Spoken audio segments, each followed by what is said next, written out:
In your own personal diet, do you do no salt or you just keep it very minimal? Almost no salt. I may occasionally have like some kind of like I don't know, like a slice of Ezekiel bread that has 80 milligrams of sodium in it or something. Right. I'll have some things that have a little, or some mustard that I squeezed on my in my Sure. salad dressing. I mean, that has a little tiny bit in, but I'm very low in salt. So now it sounds like when you talk about diet, you're a big advocate of food combining, or somewhat to a degree, of combining foods correctly. Is that true, or is No, this? I don't think so. No, you don't think so? Probably not. I'd rather people to eat foods very regularly. And because the old natural hygiene type food combining was like eat fruit alone, eat melons alone, don't combine starches with nuts, don't combine potatoes, rice, corn, and peas with nuts. So I don't do any of that kind of food combining. I think it's good to mix a lot of foods, different foods in your meals and in your diet as much as you can. That doesn't mean some people can't handle some particular combinations individually, but usually I don't recommend that type of food Even combining. in cases of like when the inflammatory bowel disease or something where they already have compromised digestion, even in cases like that, would you recommend something more until a person's better, more mono foods, or would you still recommend having foods that are traditionally miscombined that just makes it a little harder to digest certain foods, or you don't, in no case do you care about the food combining stuff? Well, I'm certainly if a person has a problem with handling a certain food or they just can't digest beans or generally can't digest most nuts or stuff, I will certainly not, give them the food with the meal without those things. And when I start to reintroduce those foods, we'll give them very small amounts to gradually get used to them.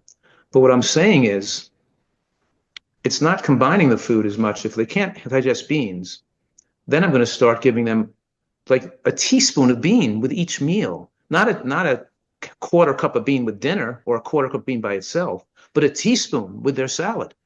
And I'd rather them to eat it more frequently, not less frequently, a tiny amount more frequently to develop. So they develop the digestive capacity to handle it over time. And so they start to build back the healthy bacteria in the gut to handle it. So it's not take food combining means you're like taking it out and not mixing it. I'm mixing it in there with, but in very small amounts. You know what I Sure, mean? sure. And what And about, we're not combining bananas with berries in the morning much, just because the bananas and apples and pears reduce the polyphenol and phytochemical benefits of the berries and pomegranates, so we don't combine those together.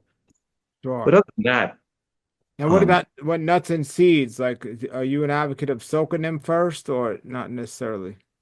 not necessarily. You can eat them both ways. They could change the nutritional profile, but they don't have to soak all the nuts and seeds. You don't find them more digestible if you soak them first? For some people that have those issues, yeah, but most people with good digestion don't have to worry about that. And you could eat them soaked or not soaked. But regardless, the key is to chew them well, especially nuts and seeds, right?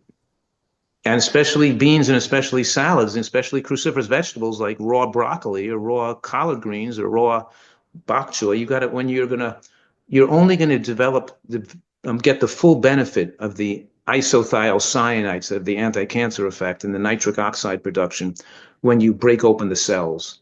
And most people's chewing only breaks up 10% of cells, and you could chew really well and break up to 90% of cells. So the point is yes, it's mostly chewing to a liquid. And it takes a lot of mindfulness when you're eating to concentrate on not swallowing until the food is completely liquefied in your mouth. And Yeah. but people with digestive disorders, eating less and chewing better is just miraculous results just from those two things, eating less and chewing better. I always say to people, you can learn a lot from dogs. They say, what do you mean? I say, you never see a dog bark with food in its mouth. But people, you see them talking with food in their mouth all the time. It's I don't know. You should learn to eat from my dog. yeah, he'll eat anything, right? Not only will she eat anything, she'll swallow it down so fast that how does she even without chewing? It should just Yeah. suck it right in. But anyway, whatever. So We're getting on a when different subject. it comes to people, fried food you mentioned, it's such a interesting thing. Like we know like French fries and things that are fried, potato chips are definitely fried and bad. But then there's things like pancakes, and I look at people and it's like they're like, oh, I'm eating healthy pancakes, but literally you're eating a fried cake, and Yes. and, and it's considered healthy, but it's still like a terrible food. Like If some, you put oil in the pan, then you're frying a food. If you're heating an oil with a flame, then you're eating a fried food. And because heated oils are genotoxic, or are are What kind about of, frying without oils? well, if I chop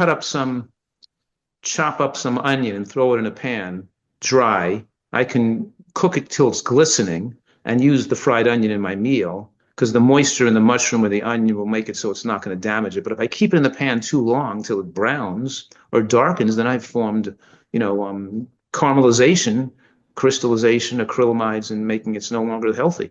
So yeah, you can. A lot of chefs want to bring out the flavor by caramelizing in their cooking to darkening or browning foods, but even if they cook them without oil, they're causing damage that isn't healthy to you. So yes, we most use water-based cooking methods. And when we dry cook, when we're like frying onions and mushrooms in a pan, you want to make them so they're cooked and glistening, but not browned or caramelized.